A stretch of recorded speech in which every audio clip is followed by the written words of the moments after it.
The parking lot of a popular mall, now a crime scene. Police investigating a deadly daylight shooting at Yorkdale Shopping Centre.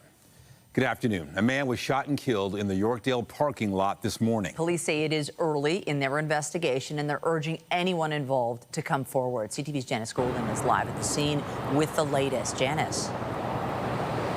Hi, Michelle. Yes, as has been mentioned, there is a large portion of the northeast parking lot here at Yorkdale Shopping Centre cordoned off as police investigate the death of a man in his 20s. Now, investigators tell us that at around 6:13 a.m., shots rang out here near entrance 3. At this moment, you can actually see a black tent set up outside the Indigo bookstore near the mall's entrance, under which the victim's body remains. Forensic investigators are on scene along with homicide detectives. Given it is very early in the investigation, police will not say how the man was shot, if he was inside or outside a vehicle at the time, nor will they say how many suspects they are looking for. However, they did confirm the man was pronounced dead at the scene. Life-saving measures were initiated. However, the victim was sadly pronounced deceased at the scene. I can confirm that the victim is a man in his 20s. Out of respect for the family, we will not be releasing further details until next of kin have been notified. The mall is open for business, and a spokesperson extends their condolences to the victim's family. They also say they have enhanced security that operates 24/7, so they've been able to assist police with that. Anyone who has a vehicle in the area that has been cordoned off will not be able to access their car until the crime scene is processed. Reporting live from Janice Golding, now back to Michelle and Nathan. Thank you, Janice. Hamilton police raided a home this morning as they continue to search for a 17-year-old wanted in connection with the shooting death of an innocent bystander. Police confirm they searched a home on Mary Street overnight. Officers could be seen in tactical gear as they carried out the operation. No arrests were made, and police say they're still looking for Mikhail Lavoie. Police obtained permission to identify Lavoie, even though he's under 18. Investigators say he met 3 people in downtown Hamilton last Friday, whom they say appear to have been the intended targets. He then allegedly opened fire, striking one of them. Police say an innocent bystander, 26-year-old Belinda Sarkody, was killed in the shooting. Police are urging Lavoie to get a lawyer and turn himself in. We're learning more about how a Toronto rapper smuggled in and disposed of a cell phone he used to record a music video inside an Ontario jail. This CTV News investigation comes just days after rapper Top 5 was stabbed following a Drake concert in London. CTV's John Woodward has the story. Facts.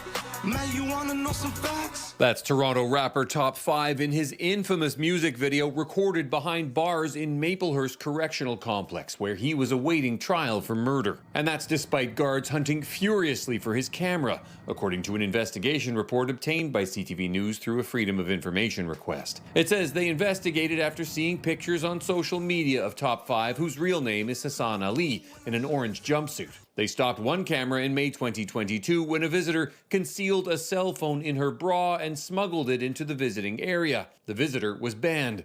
They also found Ali had an e-disclosure laptop with a camera that may have been operational. No tracking mechanism was in place to identify which laptop was assigned. In November 2022, the report says Ali was strip searched and his cell was searched with no discoveries. During that time, the inmate reportedly said the search was a week late, as he recorded himself eating cheeseburgers after receiving them from overnight correctional staff. The inmate further stated that a music video would be posted via social media the following week and alleged that he utilized an iPhone 12 cellular device to capture the content before flushing it down the toilet. It wasn't until 6 months later this video would be released to the public. You freed me! Yeah, I'm home! After Ali got off on the murder charge, he claimed he bribed a guard $10,000 for the phone. The report is silent on who that guard could have been or whether anyone was punished. Ontario's Solicitor General saying most guards do their jobs. 99.9% of everyone that keeps Ontario safe does that. I don't direct the ministry. This is an operational issue. But again, we will hold everyone to account. On Monday night in the United Kingdom, hours after attending a concert by fellow Canadian rapper Drake, Top 5 was stabbed, London Metropolitan Police said. He has like a big laceration. According to fellow rapper DJ Academics, he went through surgery. he's gonna have full recovery. That's a fact. No word on if Ali will return to Toronto. He's still facing gun charges. John Woodward, CTV News. More news in a moment, but first, let's take a live look outside at the city this afternoon. Definitely some clouds in the mix, but seeing the sunshine. And something notable today, we don't have all those warnings that we've had for the past number of days. Let's bring in Lindsay Morrison with a look at the current conditions. We do have something new, though. We do, Michelle. So the heat warning officially done. So too is the special air quality statement. In its place, we've got showers in some areas. If you're joining us from Alliston over toward Innisfil and Keswick, you're getting some wet weather right now. Scattered in nature around the GTA, and then thunderstorms in northeastern Ontario and pushing into the province of Quebec. So that's one thing that's different for us. We've got a bit of a change in wind direction. Any warnings now are again for areas further to the east, and temperatures are beginning to change accordingly as this cold front slides through. So it is still warm and very windy around the GTA right now. That's part of our weather story. Look at the temperature difference between us, 27 degrees in Toronto and only 17 in Owen Sound. So you can actually see where that front is slicing through, and change is coming our way as well. It's going to take a little while. Today still is a little muggy, but this is the last day of it. By the time we reach the evening hours tonight, we're going to go from about a high of 29 degrees, feeling like 37, to an overnight low in the mid-teens. So big change on the way. We'll take you through what you need to know heading into the weekend. For now, Michelle, I'll send it back to you. That's going to feel fresh. Thank you, Lindsay. Well, a plan to bring priority transit lanes on 2 major routes is one step closer to reality after it was greenlit by the city's executive committee. The plan will now have to go before council for final approval. CTV's Allison Hurst is live at City Hall with more details. Allison.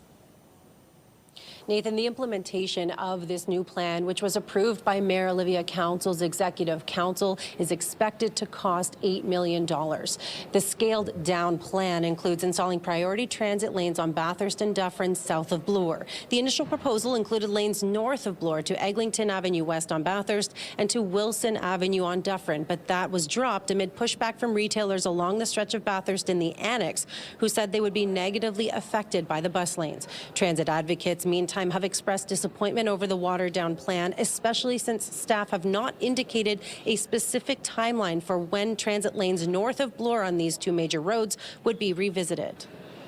Look, I support prioritizing transit. I support the bus lanes extended both north of Bloor and south of Bloor. I understand that the committee arrived at a compromise solution and will look at examining north of Bloor extensions in phase 2. We need to be more creative with our surface routes to provide alternatives, redundancy in the system, so that if you're stuck one place, you've got another way to get to work, to get to school, to get home to see your kids, and more. Construction is expected to start in the fall and be complete before the FIFA World Cup comes next year. It still has to be approved by City Council. Reporting live, I'm Allison Hurst. Michelle, back to you. Thank you, Allison. Well, on Monday, more than 53,000 unionized Canada Post workers will begin voting on what the Crown Corporation says is its final contract offer. The deal includes a wage hike of more than 13% over 4 years, but would also see part-time jobs added for weekend parcel delivery service. That's something the Canadian Union of Postal Workers has pushed back against, while Canada Post says these changes are necessary for its struggling business. The union has urged members to reject the deal. Toronto local Cup W president Mark Lubinsky says the deal is bad for workers. Their postal worker job will never be the same. Canada Post has their agenda. Their agenda is not a postal worker agenda. Their agenda is, we're not even sure what it is, because they seem to be in a spiral in losing money, and they're not offering any real solutions for the workers or even for Canada Post itself as a business. The vote, which will be run by the Canada Industrial Relations Board, wraps up on August 1st. In Gatineau, the Prime Minister is meeting with First Nations leaders today who say their rights were not respected by the government while it pushed through a major projects legislation without their consultation. First, we'll discuss how best to work together meaningfully through engagement and consultation. How do we do that? Secondly, we'll review the role of the new federal Major Projects Office and how it will work with the new Indigenous Advisory Council to get big projects built in the right way. Third, we'll discuss how the federal government can work with First Nations to build opportunities for equitable economic prosperity, partnership, and full participation in major projects. We have a $350 billion gap in this country when it comes to our kids and our First Nations communities. And like all of you that are here, you want your children to have access to good, reliable schools. You want your children to have access to high-speed internet, things that we Canadians take for granted. Access to clean, accessible drinking water, proper infrastructure in their homes, and proper homes, including community safety and education systems that work for all of us. Bill C-5 allows Cabinet to quickly grant federal approvals for big industrial projects it deems to be in the national interest by sidestepping existing laws. Many First Nations leaders said today they have low expectations for the meeting and are warning it should not be seen as the full consultation required on major projects. We're following breaking news this hour. A woman is dead after a stabbing in North York. Our CTV News chopper is live right now over the scene. Police say this happened just before 9:30 this morning in a parking lot of a commercial plaza. This is in the area of Parkway Forest Drive and Shepherd near Don Mills. The woman was rushed to hospital where she was pronounced dead. You can see police tape in this parking lot, but at this point, few other details are available. But once again, this breaking news, a woman is dead after a stabbing near Shepherd and Don Mills. We're trying to gather more information, and we will have more on this story on CTV News at 5 and 6. We have a new video of a volcano erupting in Iceland. It began around 4 a.m. Wednesday following an intense seismic swarm on a peninsula southwest of the capital. About 100 people were evacuated from a nearby town, which has now been reopened to residents but remains closed to the public. It's been repeatedly affected by volcanic activity since 2023, when a volcano in the area erupted after being dormant for about 800 years. The UK plans to lower the voting age from 18 to 16 before the next national election. The Labour Party made the pledge before it was elected to become the government. Automatic voter registration will be introduced, and voters will be allowed to use bank cards as a form of ID at polling stations. The government says changing the voting age is part of measures to increase democratic participation and help safeguard against foreign interference. Meanwhile, Snoopy is getting the royal treatment in the UK. The Royal Mail is marking the 75th anniversary of the Peanuts comic strip with a set of 8 new stamps. They depict Charlie Brown, Snoopy, and other beloved characters. These designs feature specially adapted Peanuts artworks with some British touches. The original strip, drawn by Charles M. Schulz, first ran on October 2nd of 1950. It went on to charm millions of people around the world. The stamps will go on sale starting July 24th, and they're available for pre-order beginning today. A pop-up installation at Scarborough Museum is celebrating what it means to live in Scarborough. The exhibition is free and explores themes like memory, identity, and community. CTV's Jessica Smith is live at the museum with more. These themes, they sound interesting. Hey, Jess. Hi, Nathan. It really is. And shout out to Scarborough because it is such a diverse and unique community. Pilegi, you're part of the Scarborough Museum team. Talk to me about the idea behind this installation, because home can be so many different things. It can be, music, it can be food, it can be four walls. What was the idea behind putting this all together? So the idea behind putting together Making Home in Scarborough at Scarborough Museum in Thompson Park at Burmay and Lawrence was to really walk with our communities. The museum houses objects from around 1830s going up to 1920s. But the idea was that we wanted to ensure that community voices from today and today's Scarborough, including our newcomers, our local residents that live in different diverse communities. Scarborough is so diverse, there is linguistic diversity, cultural, heritage diversity. So we wanted to bring community voices here in the way that they can activate create their own lived experiences, you know. So Making Home in Scarborough, it really stems from storytelling circles that Scarborough Museum held here with our local community partners, as well as local residents, and each of them brought an object, a story, and home meant so many different things. Well, and that's just it. How many people are involved in this program? You know, we're going to hear from them later on this evening in our full story, some of the people that contributed, but how many people are involved in this, and how did you find them all? Yeah, so we have around 25 community residents who signed up to be part of this pop-up exhibition here. We felt that, you know, we needed to work with community organizations and hubs that are already doing this amazing work in Scarborough. So to create a collective community impact, right? So we worked with, you know, so many different community hubs like, you know, TDSB Newcomer Services in Malvern, Malvern Family Resource Center, Toby's Place, Change Made, Native Child and Family Center, as well as Scarborough Museum Youth Collective. And this was just through their own self-determination that these communities members came together, you know, all across generations and cultures. And we have a couple of the items here, and really what I love about this exhibit walking through is it can be anything. It's photographs, it's jewelry, it's all these different things, because home can be something different to every single person. Was that kind of the idea you were trying to capture, that home doesn't necessarily have to be a physical place? It can be an item like a set of earrings, or, you know, a keepsake from Niagara Falls? Yeah, so that's a great question. So we didn't actually go into this with our own definition of what home should mean. This is a theme that Toronto History Museums, we're part of like 10 historic sites across the city run by City of Toronto. And so we didn't go into these community groups or community storytelling circles with our own structure of what home means. We really wanted our community members to define it for themselves. So if for a youth, you know, their own family pictures was a memory of home, a sense of home, then that is their definition.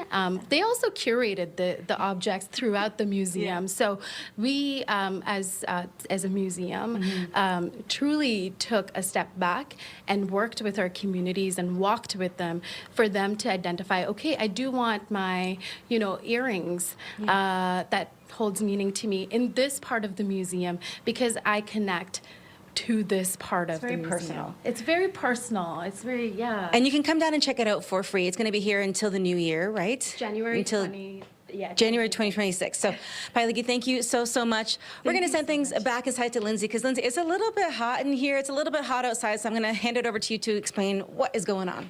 Thanks. Well, thank you, Jess. And yes, it is one more muggy day before we breathe a breath of fresh air for tomorrow. And we do have a chance of showers today. I know some are ready for a little bit of rain, especially when it comes to their lawn and garden. I wanted to take a look at the numbers for July. So we're now more than halfway through the month. We've still had a little less than our average amount of rain for this time of year, but we're not too far off the mark. That chance of showers today is mainly in the early part of this afternoon. We're going to clear out a little bit late afternoon. Cloud cover moves back in for the overnight, but look at that temperature difference. 15 for the low. That's going to be a nice change. And then this weekend is Honda Indy weekend. Here's a look at what you can expect. A chance of showers both Saturday and Sunday, but the timing of those showers is important. We'll take you through the weekend forecast on the other side of this break. You're watching CTV News at noon. When you see it happen, send it to CTV News. Text 10400 from your screen to ours. Text 10400. The ongoing lack of sales in the housing market is impacting the construction industry. According to the Canadian Home Builders Association, nearly 1 in 5 builders is extremely concerned about the well-being of their business over the next 12 months. 35% have had to make layoffs. That's up from 21% last year. Builders and contractors have retained their workers in recent times in hopes of a market turnaround, but officials say this may no longer be feasible. And some serious roadblocks are popping up as the country struggles to build new homes. A new report outlines those issues. CTV's Scott Hurst is following this story and joins us now. Scott, these sound like some major challenges. Nathan, it is a difficult landscape to navigate right now with so much economic uncertainty. It is affecting both buyers and builders. According to the latest report from the Canadian Home Builders Association, with many prospective buyers still on the sidelines because of economic uncertainty, this is leaving builders pessimistic about sales conditions. And this is a time the CMHC, the Canada Mortgage and Housing Corporation, is saying the number of new homes built each year needs to nearly double over the next decade to restore housing affordability. As this report highlights, while we should be building more, not less, housing starts are still relatively flat, meaning building our way out of this housing crisis is proving to be quite a challenge. And here's how the current conditions could prove costly in the future. You mentioned some of those stats where ongoing lack of sales has some home builders wondering if they can even stay afloat over the next year, concerned about their business, while some have already been forced to make layoffs, which is up significantly from this time last year. And what this could mean in the future when buyers do come back to the market, the exodus of workers right now on the building side will make labor shortages even more challenging, Nathan, next time there is high demand. So that is incredibly concerning from the home builders side of the equation. So with that, what are some of the solutions? The report is pointing out that the first-time home buyers GST rebate, the new rebate, is positive news, but says the delay in implementation until the fall is keeping prospective buyers on the sidelines. So they are calling on Parliament to pass the legislation as soon as it resumes in September. And ultimately, the report is calling on all levels of government to continually improve policies that drive better affordability and increase housing supply in general, Nathan. All right, CTV's Scott Hurst in the CTV National Newsroom. Thank you. Thanks, Nathan. To a new proposal now to cut red tape at City Hall. 2 weeks ago, CTV News brought you the story of a Beaches Bistro struggling to renew a patio permit before the summer season runs out. Well, now the local councillor is taking action. Our Natalie Johnson joins us live with the update. Natalie. Hi, Michelle. This is a proposal by Councillor Brad Bradford to expedite the approval process for sidewalk patios in this city so that restaurant owners can make the most of the lucrative patio season. As it stands right now, if more than one person objects to a sidewalk flankage cafe, the default answer from the city is no, and the application has to be heard as an appeal at Community Council. But what that means is that weeks or months of the summer patio season can slip away while the restaurant owner waits for the hearing date, and that is what happened here in the Beaches at TRA's Bistro, which is a lunch spot looking to renew its permit for a side flankage patio. 2 of 47 neighbors objected back in April, and so it was not until last week that the restaurant owner was actually granted the patio permit on appeal, even though a patio had been in this spot for more than 40 years, and this is a daytime brunch restaurant that does not operate after 9 p.m. So Councillor Bradford is calling on council to change the rules so that the patio applications would not be automatically refused unless 25% of neighbors object. This has to do with sidewalk patios specifically. That would still mean, in his words, that there would still be a pathway to review the more contentious applications, but the straight renewal of non-problematic patios would not be so cumbersome. It would not leave restaurant owners in limbo during the summer patio season. Here's more from Bradford this morning. This is actually about fixing what's not working at City Hall. This is actually about cutting red tape to make it easier for small business and entrepreneurs who are trying to realize a dream in this city. We need to be working with them, not against them. The city needs to find ways to get to yes faster, streamline process, cut red tape so that business owners can spend more time serving their customers and communities and less time fighting with City Hall. I'm expecting more from the city to be able to help the businesses like myself succeed, and this is definitely a step forward.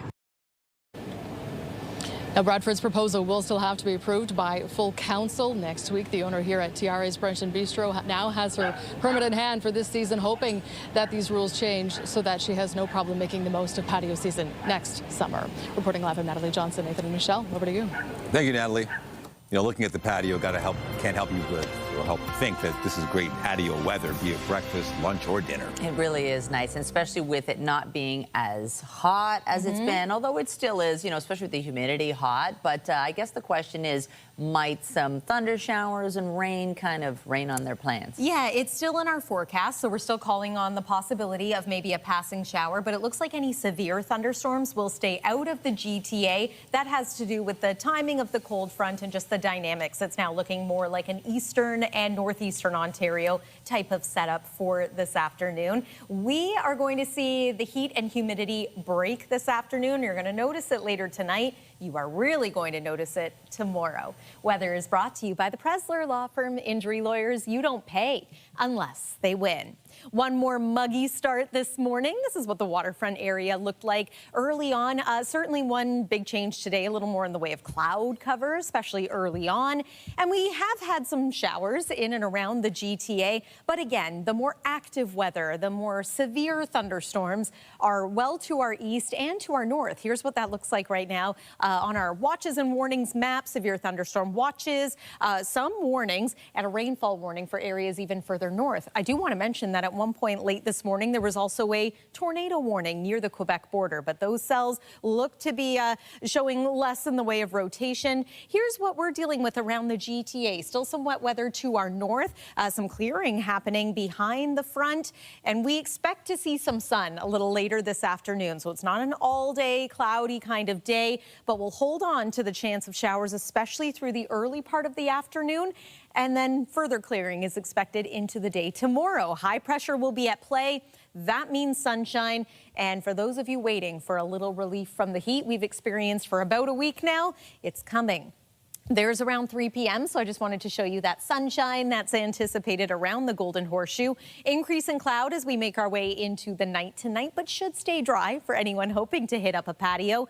There's tomorrow, Friday, wall-to-wall sunshine. A fresher feel certainly. And then Saturday, things get a little bit interesting. We suspect there's going to be a bit of an increase in cloud cover. Spotty showers are going to be possible at times. I think it's most likely that we will see some wet weather late day Saturday and then early morning on Sunday. Your Sunday afternoon is actually looking quite nice.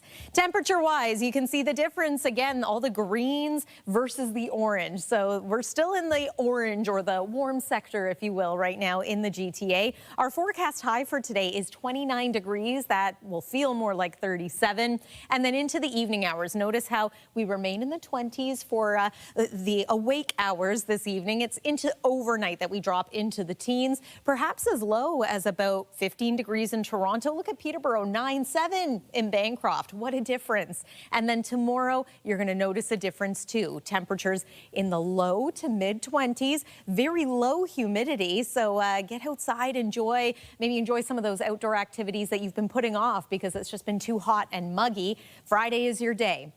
There's Saturday. Could be a little bit cooler with the return of that cloud cover and the chance of a few showers. Again, AM showers possible on Sunday, but Sunday afternoon looks bright. It's also going to warm up again to about 27 degrees. And then the early part of next week is looking pretty pleasant. Nice conditions. Might be up around 30 degrees again by next Wednesday. That's the weather for now. Nathan, over to you. Thank you, Lindsay. It has been a hot summer so far, and as we find ways to deal with the heat, you might want to check on your fruit. CTV's Matt Gilmore has the strange story of an exploding watermelon. It popped like a balloon. Water went everywhere. You may have seen videos like this circulating online. Can anybody out there tell us what the hell is going on with our watermelon? Of watermelons oozing foam, the insides turned to mush.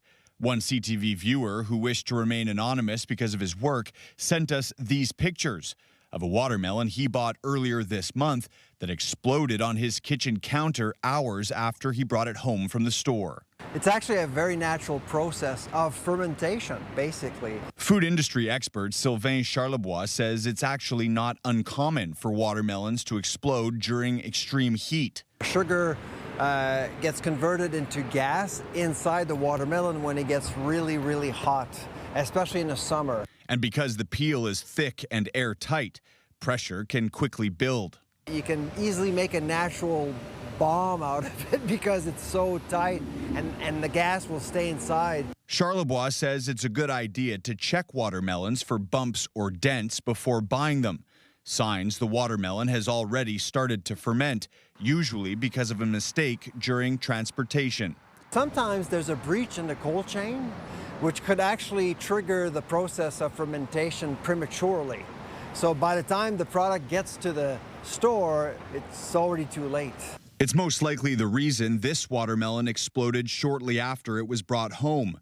Charlebois says you should never eat a watermelon that's started to ferment and recommends taking it back to the store for a refund. Matt Gilmore, CTV News. Still ahead, it can be easily misdiagnosed in women because the symptoms are so common. We will take a look at a disease and highlight how one patient is pushing awareness.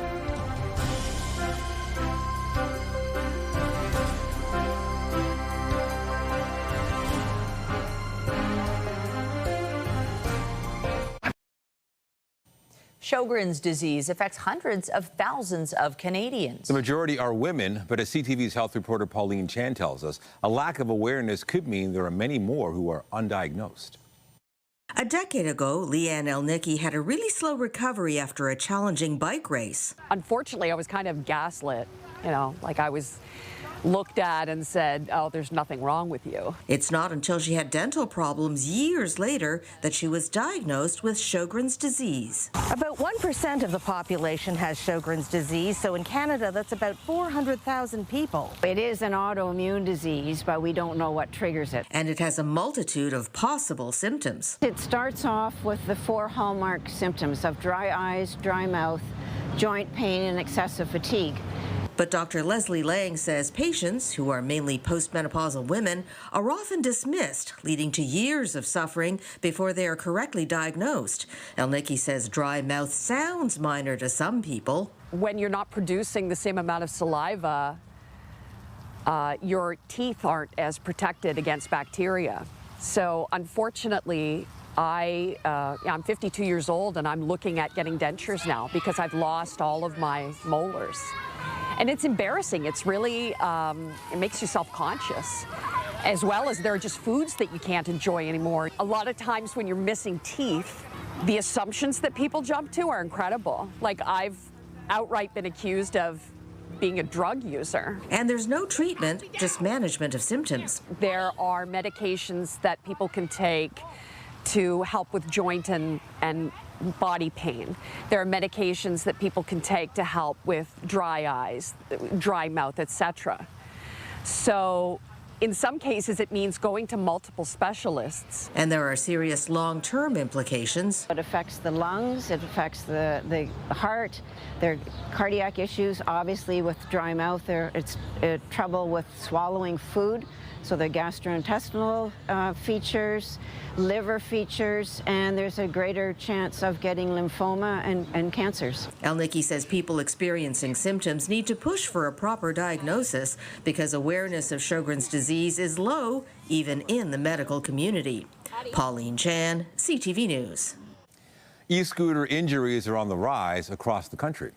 New data from the Canadian Institute for Health Information says hospitalizations related to e-scooters are up a staggering 61% for kids aged 5 to 17.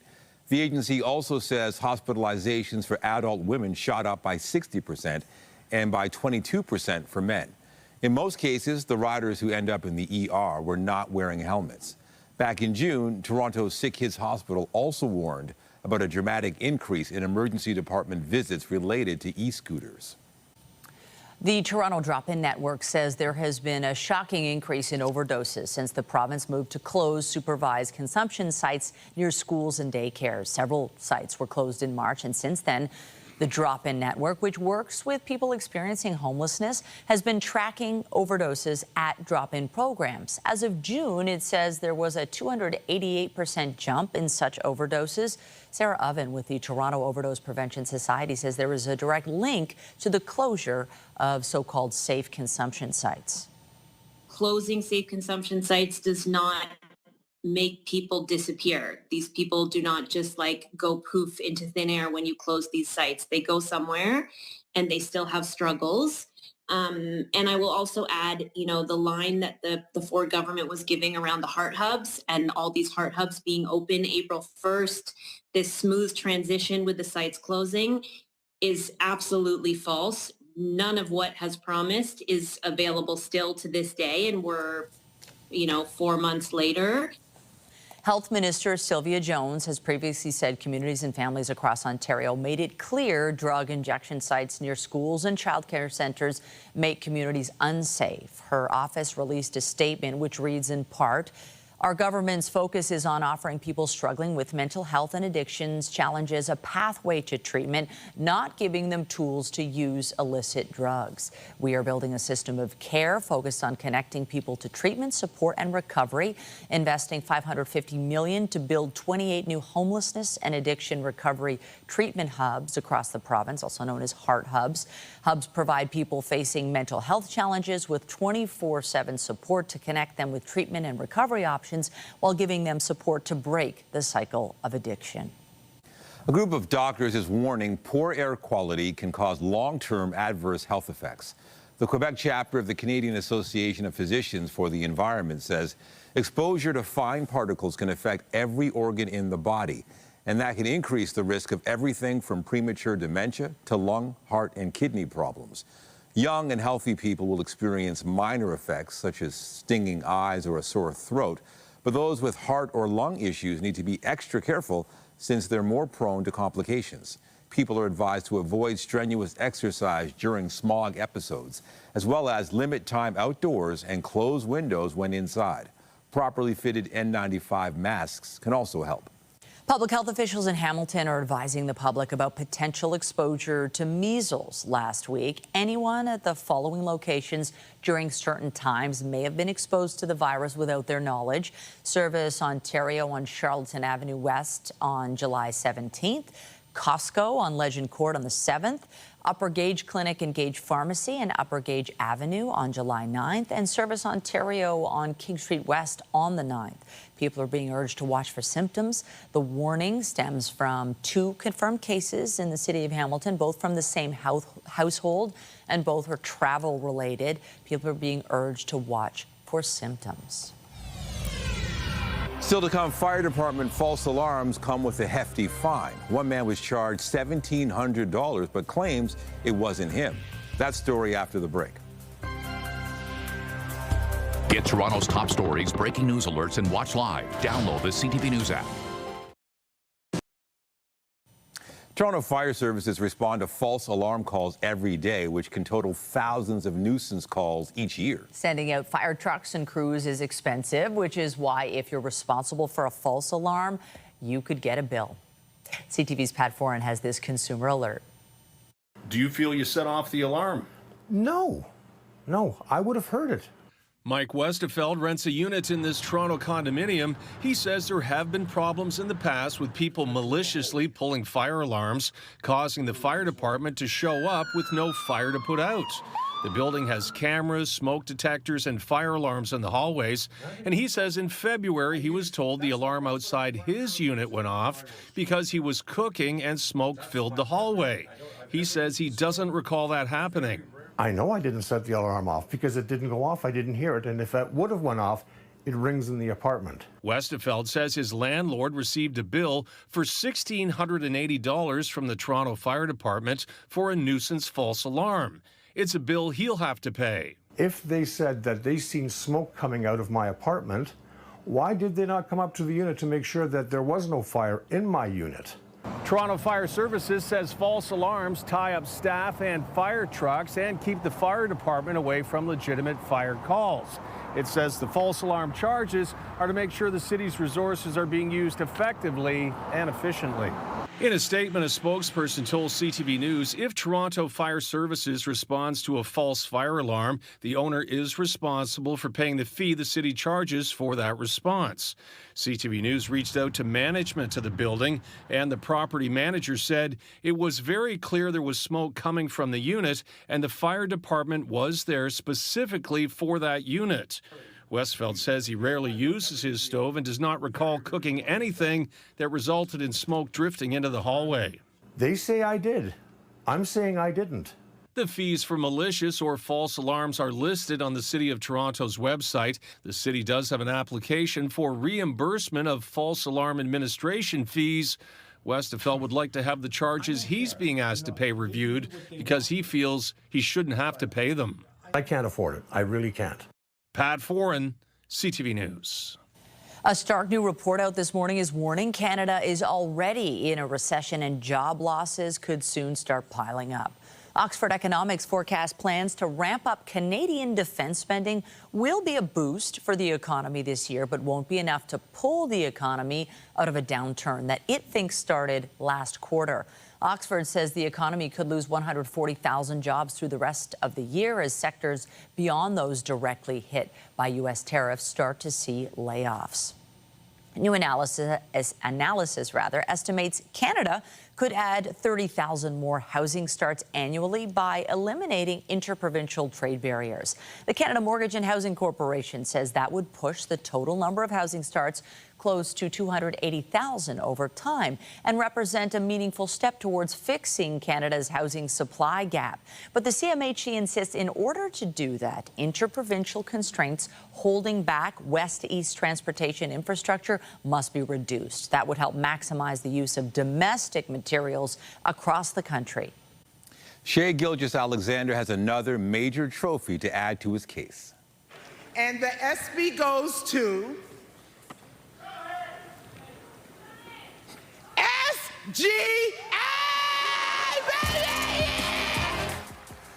The Toronto-born and Oklahoma City Thunder point guard brought home the ESPY for Best Male Athlete last night.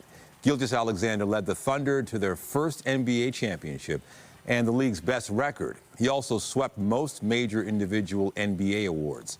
The point guard thanked his wife, parents, brother, and others, saying, "It's a dream come true, and for dreams to come true, it takes a village." A groundbreaking Canadian sports star is hanging up her tennis shoes. Eugenie Bouchard is set to call it a career after the National Bank Open in her hometown of Montreal. Bouchard reached number 5 in the world in 2014. That year, she won one singles tournament and reached the Wimbledon final, becoming the first Canadian woman to reach a Grand Slam final in the Open era. Bouchard also gained millions of social media followers and multiple high-profile endorsements. TFC visited San Diego last night for the first ever meeting between the clubs. Forward Theo Corbino was taken down in the 17th minute of the game, leading to a penalty kick opportunity. Corbino scores the only point of the game, and TFC shuts out the highest scoring teams in MLS 1-0. Toronto returns to the field Saturday against Nashville. Whitby's Olivia Smith is now the highest paid player in the history of women's soccer. She signed a 4-year deal with Arsenal today worth about $1.8 million. Nice turn by Olivia Smith. She's still got it. Smith onto her left foot. Oh, it's a beauty! The 20-year-old scored 9 goals in 25 games for Liverpool last season. She's Canada's youngest international player, debuting when she was just 15. Arsenal is a 15-time English champion. The team won the Champions League for a second time last season, the only English team ever to win. Smith's fee tops the $1.6 million Chelsea paid in January for U.S. defender Naomi Girma. The Ontario Honda Dealers Indy Toronto returns to the Lakeshore this weekend, and this morning the defending champion was on hand to help reveal the official trophies for this year's race. Yeah, it's cool. You know, I think there are some trophies that when you win, you're like, really, this is what I'm getting? And there are very few that when you get them, you're super excited about, and just beautiful works of art. So it's definitely in that section. The Waterford Crystal trophies were displayed at the William Ashley store on Bloor Street West. They are hand-blown in Waterford, Ireland. The first place trophy for whoever wins on Sunday takes an artisan 48 hours to make it and is etched by hand with a rendering of the Toronto skyline. The top 3 finishers of the race at Exhibition Place receive a trophy. Now, once again, there's a complimentary general admission tomorrow with a voluntary contribution to Make-A-Wish Canada. Coming up, a piece of planet Mars sells for an out-of-this-world price at auction. We'll have the details and that number after the break.